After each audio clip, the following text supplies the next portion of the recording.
नमस्कार. आज आपण समाजवादाचा विकास या प्रश्नाचा अभ्यास करणार आहोत.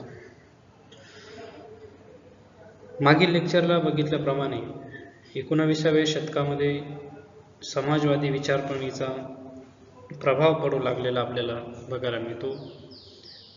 19व्या शतकामध्ये या विचारसरणीचा जो काही विकास घडून आलेला आहे त्याचं साधारणतः 2 टप्प्यामध्ये हा विकासाची प्रक्रिया आपल्याला अभ्यासता येते. त्यात प्रामुख्याने 19व्या शतकाच्या पहिल्या भागामध्ये किंवा पहिल्या अर्ध्या भागामध्ये म्हणजे साधारणतः 1850 पर्यंतचा जो काही काळ आहे तो या पहिल्या भागाचा विकासाच्या संदर्भात आपल्याला दिसून येतो. त्यानंतर विकासाच्या प्रक्रियेचा दुसरा भाग करता येतो तो म्हणजे 1850 नंतरच्या कालखंडामध्ये. या 1850 नंतरच्या कालखंडामध्ये या मार्क्स नंतरची विचारसरणी असंही म्हटलं जात असतं. म्हणजे मार्क्स नंतरचा समाजवाद हा 1850 नंतरचा आणि 1850 पर्यंतचा तो म्हणजे मार्क्सची पूर्व विचारसरणी.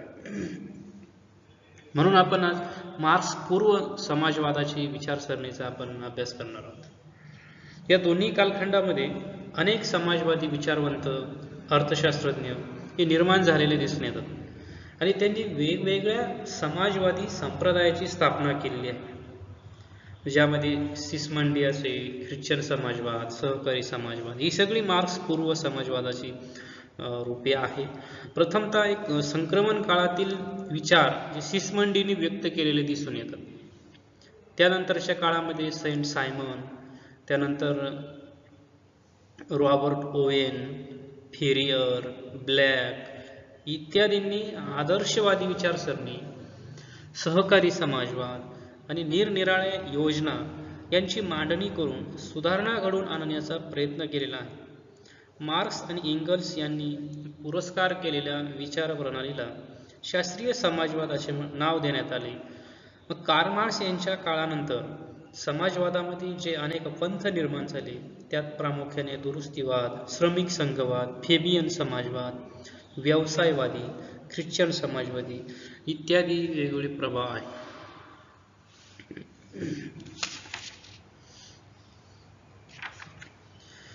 मग आपण आज मार्क्स पूर्व समाजवादी विचारसरणीचा अभ्यास करणार आहोत. यामध्ये सिसमंडी हे जे काही विचारवंत आहे त्यांनी समाजवादाविषयी जे काही विचार व्यक्त केलेले आहे, भांडवलशाहीला विरोध करून समाजवादी विचारसरणी शांततेच्या माध्यमातून समाज परिवर्तन घडवून आणणारी ही सिसमंडीने विचारप्रणाली व्यक्त केली आहे. भांडवलशाही अर्थव्यवस्थेचे पहिले मर्मभेदी टीकात्मक विश्लेषण सिसमंडीने आपल्या new principle of political economy या ग्रंथामध्ये केलेले आहे. त्यांनी आर्थिक व्यक्तिवादावरती कठोर हल्ला चढवलेला आहे की व्यक्तिवादाचा विरोध करून त्यांनी समाजवादाचा ते यावेळी पुरस्कार केलेला आहे. ते सिसमंडी असे म्हणतात की व्यक्तिहितातच समाजहित साधने ही कल्पना सत्य असली तरी भांडवलशाही अर्थव्यवस्थेमध्ये दिसून येणारे कमालीचे दारिद्र्य व घोर विषमता दिसून आली नसते.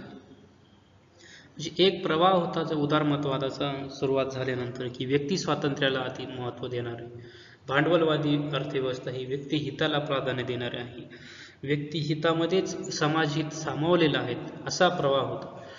ह्या विचार प्रवाहावरती सिसमंडींनी एक प्रतिहल्ला केलेला आहे. टीकात्मक परीक्षणाच्या माध्यमातून त्यांनी जे काही भांडवलवादी अर्थव्यवस्था आहे त्यांच्यावरती जोरदार हल्ला केला आणि मग ते असं म्हणतात की जर व्यक्तिहितामध्ये समाजहित साधणं, व्यक्तिहित साधलं गेलं की समाजहित हे आपोआप साधलं जाईल असा जर विचार खरा असता किंवा ही परिस्थिती जर सत्य असती तर मग भांडवलशाही अर्थव्यवस्थेमध्ये जी दारिद्र्य आणि विपन्नावस्था निर्माण झालेली आहे ती झाली नसती. कारण व्यक्तींचं म्हणजे ठराविक व्यक्तींचंच इथं हित झालेलं आहे, पूर्ण समाजाचं हित या भांडवलवादी अर्थव्यवस्थेमध्ये सामावलं गेलेलं नाही. अशा पद्धतीने भांडवलशाहीवरती जोरदार प्रतिहल्ला या सिसमंडी यांनी केलेला आहे. भांडवलशाहीमध्ये उत्पादनात प्रचंड वाढ झालेली असली तरी एकंदर संपत्तीत वाढ झाली तरी त्या संपत्तीची वाटणी सप्रमाणात किंवा समप्रमाणात न झाल्यामुळे वाढत्या संपत्तीचा खरा फायदा एकंदर समाजाला लाभू शकत नाही. म्हणजे भांडवलशाही अर्थव्यवस्थेमध्ये उत्पादनात प्रचंड वाढ झालेली आहे. संपत्तीची वाटणी त्यामुळे समाजात समप्रमाणात वाटली गेली नाही. उत्पादन वाढलेलं आहे, संपत्तीमध्ये पण वाढ झाली, परंतु त्याची वाटणी जी आहे ती विषम प्रधान झालेली आहे. त्यामुळे ही समप्रमाणात ही वाटणी न झाल्यामुळे या वाढत्या संपत्तीचा फायदा हा सर्वसामान्य गरीब लोकांना हा झालेला नाही आहे. इतकेच नव्हे तर भांडवलशाही पद्धती अशी आहे की त्या पद्धतीमुळे गरिबांचे दारिद्र्य व श्रीमंतांची श्रीमंती वाढत चाललेली आहे. म्हणजे गरीब लोक अधिक गरीब होत चाललेला आहे, तो दरिद्री होत चाललेला आहे, आणि श्रीमंत वर्ग जो भांडवलदार वर्ग आहे हा अशाच पद्धतीने त्याच्या श्रीमंतीमध्ये वाढ होत चाललेली आहे. त्याची अशा पद्धतीने ह्या आर्थिक विषमतेमध्येही भरच पडल्याची दिसून येतं, असं या सिसमंडींनी या सुरुवातीच्या कालखंडामध्ये मत व्यक्त केलेलं होतं. सिसमंडींनी भांडवलदारांना मिळणाऱ्या नफ्यावर सुद्धा प्रखर पद्धतीने टीका केलेली होती. कामगार वर्गाची पिळवणूक करून भांडवलदार नफा कमवितात आणि ज्याच्या श्रमाच्या जोरावर संपत्ती निर्माण होते त्या कामगार वर्गाला व शेतावर राबणाऱ्या मजुरांना मात्र उपाशी पोटी राहावे लागते. अतिशय वस्तुस्थिती दर्शक विचार या सिसमंडींनी मांडलेला आहे. भांडवलदार वर्ग हा कामगारांचं शोषण करतो. म्हणजे ज्या कामगारांच्या श्रमावरती, ज्या मजुरांच्या श्रमावरती भांडवलदारांना नफा मिळतो, परंतु जे लोक श्रम करतात, जे मजूर असतील, जे कामगार असतील, कंपनीमध्ये काम करणारे, त्यांना मात्र अतिशय दारिद्र्यामध्ये राहावं लागतं, त्यांना वेळप्रसंगी उपाशी सुद्धा राहावं लागतं. अशा सिसमंडीच्या या विचारावरून समाजवादी विचारांना चालना मिळाली असल्याचे आपल्याला दिसून येते. सिसमंडीने खऱ्या अर्थाने समाजवादी नव्हता असेही म्हटले जाते. म्हणजे सिसमंडी हा खऱ्या अर्थाने समाजवादी नव्हता असं म्हटलं जातं, कारण त्याने खाजगी मालमत्तेचे समर्थन केलेले आहे. समाजाचा सांस्कृतिक दर्जा वाढवण्यासाठी श्रीमंतांची आवश्यकता आहे असे सुद्धा त्यांनी प्रतिपादन केले. तरी भांडवलशाही अर्थव्यवस्थेतील विभाजन पद्धतीचे दर्शवलेले दोष, अर्थव्यवस्थेत संपत्तीचे न्याय विभाजन व्हावे यासाठी शासकीय हस्तक्षेपाची आवश्यकता त्यांनी प्रतिपादन केले. म्हणजे ते खऱ्या अर्थाने शास्त्रीय समाजवाद, म्हणजे खऱ्या समाजवादी जी विचारधारा आहे तिच्या मूलतत्वांच्या थोडंसं आउट ऑफ द वे जाऊन त्यांनी आपला विचार मांडलेला आहे. त्यामुळे त्यांना खऱ्या अर्थाने समाजवादी म्हटलं जात नाही, कारण त्यांनी श्रीमंतांची सुद्धा आवश्यकता प्रतिपादन केली आहे. कारण ते म्हणतात की समाजाचा जर सांस्कृतिक दर्जा जर वाढवायचा असेल तर श्रीमंतांची आवश्यकता आहे. तरी सुद्धा त्यांनी काही भांडवलशाहीतील दोष पण दाखवून दिलेले आहेत. संपत्तीचं न्याय वाटप व्हावं असे पण ते विचार मांडतात. म्हणूनही त्यांना थोडंसं समाजवादी विचारांची एक पूर्वपीठिका या सिसमंडींनी तयार केलेली आहेत असंही म्हटलं जातं. त्यानंतर सेंट सायमन यांनी ख्रिश्चन समाजवाद मांडलेला होता. सेंट सायमन हे फ्रेंच विचारवंत होते. त्यांनी स्वीकारलेल्या समूहवादात समाजवादी विचारसरणीचे बीजारोपण दिसत आहे. सेंट सायमनला कामगारांच्या आर्थिक परिस्थितीबाबत सहानुभूती वाटत होती. त्या अनुषंगाने खाजगी मालमत्ता या संस्थेचे पुनर्गठन व्हावे असे त्यांचे मत होते. खाजगी मालमत्ता संपूर्ण नष्ट व्हावी असे त्यांना वाटत नव्हते. म्हणजे खाजगी मालमत्ता जी आहे तिचं पुनर्गठन झालं पाहिजे, परंतु याचा अर्थ पूर्णपणे ती नष्टच केली पाहिजे या मताचे हे सेंट सायमन अजिबात नव्हते. उत्पादनास हितकारक होईल अशा तऱ्हेने मालमत्तेची पुनर्रचना करावी असा त्यांच्या विचारसरणीतील एक प्रकारचा सूर आपल्याला दिसून येतो. मग ख्रिश्चन समाजवाद म्हणजे एक चळवळ नसून समाजवादी विचारसरणीत व या चळवळीला प्रेरणा देणारे विचार प्रवाह आहे. त्यात त्यांनी समूहवादी नव समाज रचना सुचवलेली आहे. राज्यसंस्थेने सर्व संपत्ती, तिच्या निर्मितीची साधने ताब्यात घ्यावी व तिचे सर्वोत्कृष्ट वितरण करावे. ही कार्य देशातील उत्तम सुज्ञ नागरिकांकडे सोपावी. त्या कार्याचा त्यांना मोबदला द्यावा. या लोकांनी देशातील उपलब्ध साधन सामग्री आणि मनुष्यबळ यांचा राष्ट्रीय संपत्ती वाढवण्यासाठी अधिकाधिक चांगला उपयोग करून घ्यावा. सर्व नागरिकांना संपत्ती उत्पादनाची समान संधी उपलब्ध असावी प्रत्येक व्यक्तीला आपल्या कुवतीप्रमाणे कार्य करता यावे अशा पद्धतीने ख्रिश्चन समाजवाद त्यांनी मांडलेला आहे. की राज्यसंस्थे जरी त्यांनी खाजगीकरणाचा थोडाफार पुरस्कार केलेला असेल, पूर्णपणे समाजवादी अर्थव्यवस्था आणावी असं जरी म्हटलेलं नसेल, पण त्यांनी राज्यसंस्थेने जी काही संपत्ती आहे, तिची निर्मितीची साधने आहेत, ही ताब्यात घेतली पाहिजे असं त्यांनी मत व्यक्त केले आणि तिचं वितरण हे सरकारमार्फत झालं पाहिजे. आणि हे वितरणाचं काम देशभरातील उत्तम तज्ज्ञ लोकांकडे सोपवण्यात यावं आणि ते वितरण करण्याच्या मोबदल्यात त्यांना एक मोबदला सुद्धा दिला गेला पाहिजे. या लोकांनी देशातील उपलब्ध साधनसामुग्री आणि उपलब्ध मनुष्यबळ यांचा एकंदरीत विचार करून योग्य आणि न्याय्य पद्धतीने उत्पादनातील साधनांचं वाटप केलं पाहिजे आणि प्रत्येकाला आपल्या कुवतीप्रमाणे काम मिळवून देण्याची जबाबदारी सुद्धा ही राज्यसंस्थेवर असली पाहिजे अशा प्रकारचं ख्रिश्चन समाजवादाने मत व्यक्त केलेलं आहे. त्याचबरोबर राज्यसंस्थेने गरीब जनतेची आर्थिक सामाजिक स्थिती सुधारण्यासाठी प्रयत्न करावा असे सुद्धा त्यांनी म्हटलेले आहे. त्यांना देखील उत्पादन कार्यात सहभागी करून घ्यावे, सर्वांना त्यांच्या कार्याप्रमाणे मोबदला दिला जावा, व्यक्तीच्या उत्पादन कार्यानुसार तिचा सामाजिक दर्जा निश्चित करावा, जन्म व संपत्तीच्या आधारे सामाजिक दर्जा ठरवला जाऊ नये. वर्ग संघर्षाची कल्पना त्यांनी मांडलेली नव्हती. या विचारसरणीनुसार खाजगी मालमत्ता असावी, पण त्या मालमत्तेमुळे दुसऱ्याची पिळवणूक करता येऊ नये अशा पद्धतीने ती सामाजिक मालकी असावी. धनिकांनी आपली संपत्ती ही सामाजिक हित संवर्धनासाठी वापरावी. सामाजिक जे काही समाज जो आहे या समाजासाठी, या समाजातीलच श्रीमंत लोकांनी आपल्या या संपत्तीचा विनियोग हा लोककल्याणासाठी वापरावा अशा पद्धतीने हे ख्रिश्चन समाजवादाने विचार मांडलेला आहे. म्हणजे खाजगी, ते असं म्हणतात की खाजगी मालमत्ता हे एक सामाजिक सत्य आहे आणि म्हणूनच सामाजिक प्रगतीच्या नियमानुसार तिचे नियंत्रण झाले पाहिजे. मालमत्ता ही काही चिरंतर टिकणारी संस्था नाही. तिच्या उत्क्रांतीच्या प्रक्रियेची अंतिम अवस्था म्हणजे मालमत्तेची सामाजिक मालकी होय. त्याबरोबरच सहकारी समाजवाद. रॉबर्ट ओवेन यांनी सहकारी समाजवादाची संकल्पना मांडलेली आहे. इंग्लंडमधील समाजवादी सहकारी चळवळीचा एक संस्थापक म्हणून रॉबर्ट ओवेनला ओळखले जाते. ते स्वतः एक यशस्वी परंतु संवेदनक्षम उद्योगपती होते. त्यांच्या काळामध्ये औद्योगिक क्रांतीचे विपरीत परिणाम दिसू लागले होते.